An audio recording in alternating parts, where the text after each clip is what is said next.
और वेल्डर की सैलरी क्या होती है बता दो। जो स्ट्रक्चर वेल्डर होते हैं, इंटरव्यू मारने से पहले भाई कंपनी के बारे में जानकारी बहुत जरूरी है। कंपनी अच्छी कंपनी भाई चुन के आना, खास तौर से कोरियन कंपनी चुन के आओ। कोरियन खास तौर से कंपनी कोई भी जाना भाई, मिस्री मैनेजमेंट में मत जाना है। मिस्र कंट्री वाले, जॉर्डन वाले, यमन वाले, ये सब अगर मिस्र का कंपनी हो तो भाई मत जाना। बहुत उंगली करते हैं भाई, इज्जत नहीं देते हैं। इंडियन, पाकिस्तानी, बांग्लादेश, नेपाली सबको बहुत उंगली करते हैं, बहुत परेशान कर देते हैं। तो सैलरी फिर से मैं रिपीट कर दे रहा हूँ, सैलरी अच्छे पैकेज पाना है, कंपनी अच्छी चेक करके आना, और फूड फ्री में आना, खाना फ्री। है guys, welcome back to my channel. कैसे आप लोग, उम्मीद करता हूँ अच्छे होंगे। सो गाइस, आज के ब्लॉग में बात होने वाला है बिल्डर के बारे में। बिल्डर की पूरी जानकारी में, पूरी डिटेल में आज बिल्डर के रिलेटेड में बात होगी कि वेल्डर की सैलरी क्या होती है, कंपनी कैसे आना चाहिए, कौन सी कंपनी में, और कितनी सैलरी होनी चाहिए तो सही रहेगा, कैसा है वेल्डर का लाइफ स्टाइल सऊदी में, और कितनी ड्यूटी होती है, सारी चीजें आप डिटेल में बात की जाएगी। तो गाइस, अगर मेरे चैनल पर नए हो तो सब्सक्राइब कर लीजिए, लाइक कीजिए, दोस्तों के साथ शेयर कीजिए। दोस्तों के साथ शेयर करेंगे तो मतलब आपको इंटरनेशनल लेवल की जानकारी मिलेगी मेरे ब्लॉग के माध्यम से। इंटरनेशनल लेवल में क्या होता है, कैसे होता है, सारी चीजें आपको सीखने को मिलेगी, मेरे लाइफ से रिलेटेड करेगी सारी चीजें। सो गाइस, स्टार्ट करते हैं अपना ब्लॉग वेल्डर से रिलेटेड। तो वेल्डर, पहले तो बता दूं मैं, वेल्डर जो होते हैं उनकी जो एज होती है भाई, पहले आपका पासपोर्ट, आप 8वीं पढ़े हो, 10वीं पढ़े हो, 12वीं है, ग्रेजुएशन हो, नो प्रॉब्लम। आप जैसा पासपोर्ट है वो रिक्वायरमेंट क्लाइंट और कंट्री डिसाइड करेगी, अगर जरूरत है तो लेगी, नहीं तो नहीं। ये क्लियर हो गया। दूसरी चीज मैं आपको बता दूं कि पासपोर्ट लगाने से पहले आपका एज 20 साल के ऊपर होना चाहिए। ये दुबई के लिए रिक्वायरमेंट है, मगर दुबई छोड़ के आप किसी कंट्री में जाओगे तो 22 साल चाहिए। यानी 22 साल आप एक एवरेज एज लिमिट मान लो, 22 साल आपकी एज चाहिए, प्लस आपका एक्सपीरियंस चाहिए वेल्डर का। और वेल्डर की सैलरी क्या होती है बता दो। जो स्ट्रक्चर वेल्डर होते हैं उनकी नॉर्मली 1200-1500 से स्टार्ट होता है, अगर नए हैं तो, फ्रेशर है। वरना अगर रिटर्नर है तो 1600, 1700, 1800, 2000 तक भी मिल जाता है। ठीक है। अगर पाइपिंग वेल्डर है तो उनके फ्रेशर हैं तो 1400, 1500 से स्टार्ट होता है, 2000 तक भी जाते हैं। अगर रिटर्नर है तो वही है, 1500, 1600 से स्टार्ट होता है, 2500 तक भी जाता है। टिक एंड डार्क वेल्डर है तो टिक एंड डार्क है भाई, कैसा ही वेल्डर अगर फ्रेशर भी हो तो वेल्डरों में थोड़ा उनका लेवल बड़ा होता है, समझ रहे हो ना। तो उनको सैलरी स्टार्टिंग में, अगर नया भी हो तो भी 1500, 1600, 1700 स्टार्ट होता है। अगर वो पुराने हैं, रिटर्नर है, विदेश में गए हैं और जो कंट्री में, तो 25, 2000, 2500, 3000 तक भी मिल जाएगा, 3500 तक रियाल मिल जाएगा, समझ रहे हैं। और जो मिग वेल्डर है उनको भी नया स्टार्टिंग में, अगर कहीं गए नहीं है विदेश, तो उनका भी 1300-1400 से स्टार्ट होता है। रिटर्नर है तो 1600-1700, 1800 लेकर 2500, 3000 तक भी आता है। मिग वेल्डर का भी बहुत डिमांड चल रहा है, मिग वेल्डर का भी। तो गाइस, ऐसा कुछ है।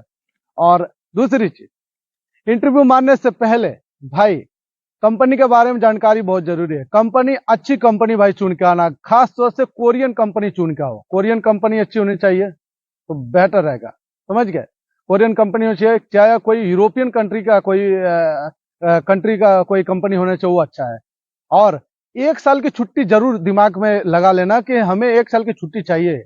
1 साल में छुट्टी रहेगा तो सबसे अच्छा रहता, आप बोरिंग नहीं महसूस करोगे, आप इजीली ड्यूटी करोगे, दिल भी लगे। 1 साल काम करोगे, फिर घर जाओगे, 1 आध महीना घूम के आओगे तो दिमाग अच्छा रहेगा। 1 साल, एक क्लियर कर लेना। और इसका ड्यूटी आवर्स जरूर बात करना। ओवर टाइम कैसा है, 1 घंटे का, सवाई है, डेढ़ा है, क्या है। क्योंकि सवाई डेढ़ा का क्या होता है मैं बता दूं। सवाई क्या होता है, डेढ़ा क्या होता है, डबल क्या होता है बता दूं। सवाई का मतलब क्या होता है, 1 घंटा करेंगे तो 1 घंटे का 4% मतलब 25% जो होता है ना, 100% में 25% आपको मिलेगा, समझ गया। ये सवाई हो गया। अगर डेढ़ा हो गया तो डेढ़ा का मतलब क्या, 1 घंटा काम करेंगे तो 50% मिलेगा, यानी 1.5 घंटा आपका हो गया। और डबल का मतलब आपको पता है, 1 घंटा काम करें 2 घंटा हो गया। तो ये ओवर टाइम क्लियर कर लेना। दूसरा चीज, और प्रोजेक्ट के बारे में जरूर पूछना, आपकी कंपनी क्या काम कराती है। बायोगैस प्रोजेक्ट, रिफाइनरी है, कोई केमिकल प्रोजेक्ट है, या पावर प्लांट है, या कोई फैक्ट्री है, या फिर सीमेंट प्रोजेक्ट है। प्रोजेक्ट के बारे में पूछना जरूरी है, ठीक है। और मेरा जो एक्सपीरियंस है गल्फ का, इंटरनेशनल लेवल का एक्सपीरियंस है, मैं उससे बता दूं आपको, सजेशन दे दूं तो भाई, टैंक टैंक का जो काम होता है, फैब्रिकेशन, शॉप शॉप जिसको बोलते हैं वर्कशॉप, और शिप यार्ड, ये सब में भाई मत आना, बहुत मेहनत पड़ता है विदेशों में, बहुत ज्यादा मेहनत पड़ता है। जगह होता है कम, बंदे ज्यादा काम करते हैं और वो लोग सर पे बैठ के बहुत चिल्लाते हैं बहुत। खास तौर से कंपनी कोई भी जाना भाई, मिस्री मैनेजमेंट में मत जाना है।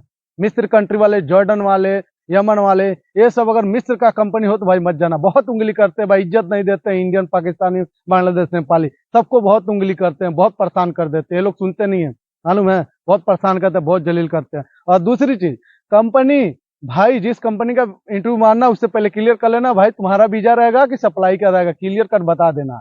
ठीक है भाई। और एग्रीमेंट बराबर चेक करना भाई, एग्रीमेंट चेक करके आना। और वीजा आने के बाद भी चेक करना। क्यों? कि मैं खुद एग्जांपल बता रहा हूँ, जिस कंपनी के मैं मारा हूँ, एआईसी कंपनी है, वो मेरा वीजा सप्लाई कंपनी दे दिया। मैं रिटर्नर हूँ, फिर भी देखो उल्लू बन गया, उल्लू जिसको बोलते हैं ना, देखो ऐसा बन गया। क्यों? मैं, मुझे भरोसा, मैंने 2-3 कंट्री 4 कंट्री गया हूँ, मुझे कोई दिक्कत नहीं है। मगर क्योंकि ऐसा चीटिंग नहीं होता, क्लाइंट इंटरव्यू में कभी चीटिंग नहीं होता, मगर क्लाइंट भी आजकल चीटिंग करने लगा है। ये चीज मैं अपना एक्सपीरियंस साथ आपके साथ शेयर कर रहा हूँ, तो दिमाग में चीज रख लेना भाई। अपना वीजा आने के बाद जरूर चेक करना, तभी आना। सप्लाई का हो तो मत आना भाई, क्लियर कट। और सऊदी आने से पहले भाई 15% टैक्स है, क्लियर बता दे रहे हो, 15% टैक्स है। कोई भी चीज आप खाओगे, कोई भी सामान लोगे, 15% टैक्स भरना पड़ेगा। तो आप सैलरी कम से कम नहीं आना, ज्यादा से ज्यादा आना, समझ रहे हो ना।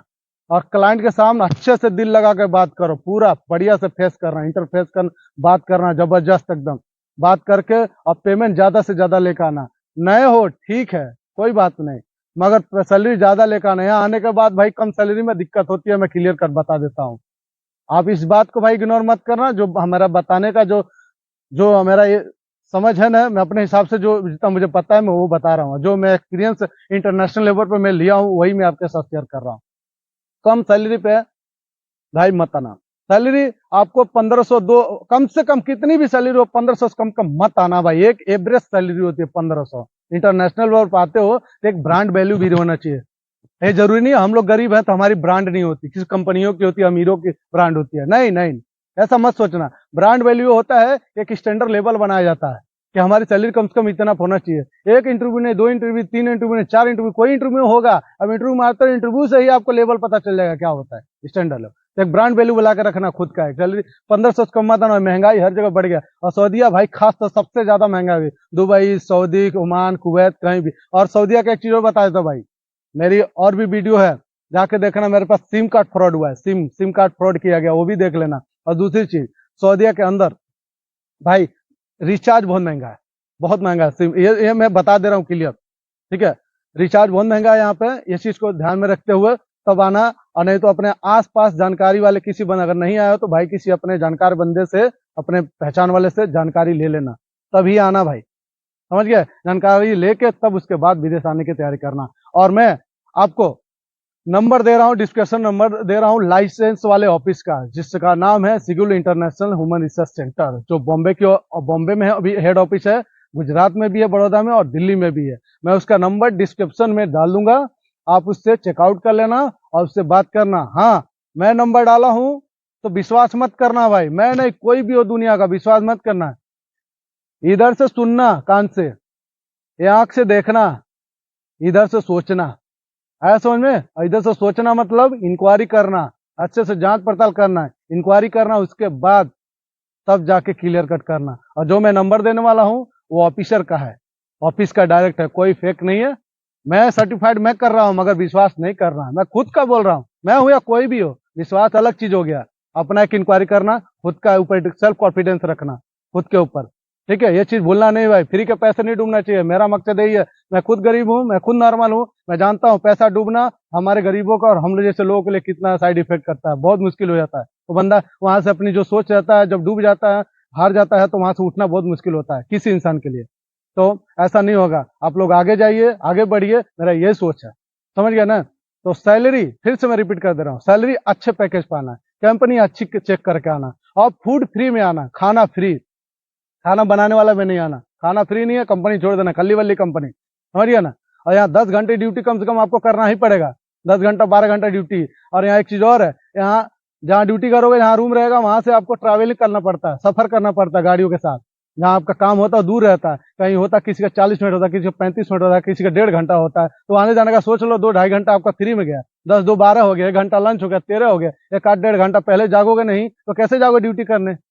हाँ, तो 14-15 घंटे डेली का पड़ जाता है भाई, कितना भी सस्ता करोगे 13-14 घंटा 15 घंटा पड़ जाता है। ये क्लियर कट जान लो। तो सैलरी अच्छी लेके आना और अच्छी ऑफिस से आना, अच्छी कंपनी में आना, और सारी चीजें अपने दोस्त यार के साथ नहीं पहचाने, किसी के साथ शेयर करना, किसी के साथ जानकारी लेना, तभी आना। समझ गए? इससे ज्यादा नहीं। और एक चीज और, 1,00,000 1,50,000 रुपया कोई दुबई सऊदी ओमान के लिए मांगे तो मत देना।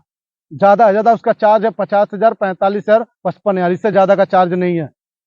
कोई भी बोला चूतिया बना उल्लू बना नहीं पढ़ने का। 50,000 ज्यादा ज्यादा 60,000, एजेंट हो 70,000 जाएगा, ये इससे ज्यादा नहीं जाएगा। समझ गया ना? इससे ज्यादा कर मैं 1,00,000 1,50,000 सऊदी दुबई ओमान कतर के लिए कुवैत के लिए बहरीन के लिए मत देना भाई। यूरोप के लिए 1,00,000 1,50,000 2,00,000 देना, और सैलरी भी ऐसी होती है यूरोप की, ठीक है? तो अच्छे से, मगर मेरा सजेशन, अगर आपको लिंक मिलता है यूरोप जाने के लिए तो यूरोप जाओ, ऑल द बेस्ट रहेगा आपके लिए। मस्त कमाओ, अमीर बनो, जो आपके सपने पूरा करो। माँ बाप को हमेशा प्यार करना भाई, दिमाग में रख लेना, माँ बाप को मत भूलना भाई। माँ बाप क्या होती है बोलना नहीं। हाँ, आपका पैशन है, प्रोफेशनल है, आपकी सोच है, ठीक है, माँ बाप सबसे इंपॉर्टेंट है, ठीक है? और इंसानियत, don't forget for you everyone. है, बोलना नहीं भाई, मैं सबके लिए रिक्वेस्ट कर रहा हूँ भाई, धमकी नहीं है, माँ बाप इंपॉर्टेंट होता है, ठीक है भाई? और गाइस देखिए, अगर मेरे चैनल पर नए हो, अगर वीडियो आपको पसंद आया, मेरा चैनल पे नए हो तो सब्सक्राइब कर लीजिए, लाइक कीजिए, दोस्तों का शेयर कीजिए। बहुत वीडियो बनाते हैं, 10 घंटा 12 घंटा ड्यूटी करते हैं। सोचिए 14 घंटे जो आपको बताया मैंने करने के बाद वीडियो बनाते हैं, तब आप लोग तक शेयर करते हैं, ताकि आप लोग सेफ से किसी कंट्री में जाएं और सेफ रहें, और आप लोग तरक्की कर रहे हैं। जो मेरे साथ गुजरा है, मैं चाहता हूं और किसी के साथ ना गुजरा, वो आसानी से जाए और आसानी से अपना नियम जो भी है, अपना जो भी पाना चाहता करना चाहता कर सके। मेरा यही डेमो है, मतलब यही सोच है। समझ गया गाइस? सो फिर मिलते हैं एक नए ब्लॉग के साथ, तब तक के लिए धन्यवाद।